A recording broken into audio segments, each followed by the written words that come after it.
একটি বৈদ্যুতিক বাতি বদলালেই পাবেন 12 লাখ টাকা। তবে আপনাকে উঠতে হবে 600 মিটার উচ্চতার একটি টাওয়ারে।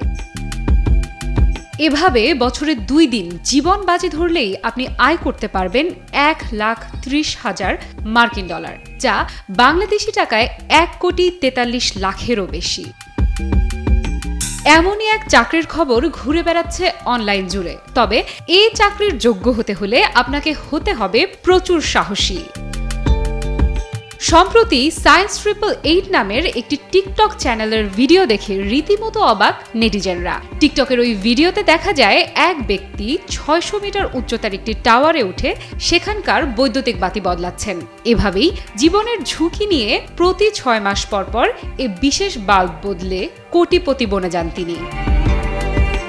তবে যতটা লোভনীয় বলে মনে হয়, আদতেও বিষয়টা তেমন নয়। এ বিশেষ কাজে থাকে না কোনো বাড়তি নিরাপত্তা। শুধুমাত্র কোমরে দড়ি পেঁচিয়ে ঘন্টায় 100 কিলোমিটার বেগে প্রবাহিত বাতাসের চাপ সহ্য করে 3 ঘন্টারও বেশি সময় ধরে উঠতে হয় 600 মিটার উচ্চতার এ টাওয়ারে।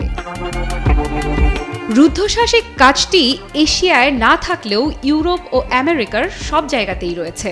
তবে অভিজ্ঞরা জানিয়েছেন, এত হাড়হিম করা কাজে নবীনদের প্রথম অবস্থাতেই দেওয়া হয় না বিরাট পারিশ্রমিক। জীবনের ঝুঁকি নিয়ে কাজ করলেও নবীনরা পান ঘন্টায় মাত্র $17। তবে কোনো কোনো এলাকায় একটু বেশি হলেও সব জায়গাতেই প্রায় একই পারিশ্রমিক জোটে তাদের কপালে।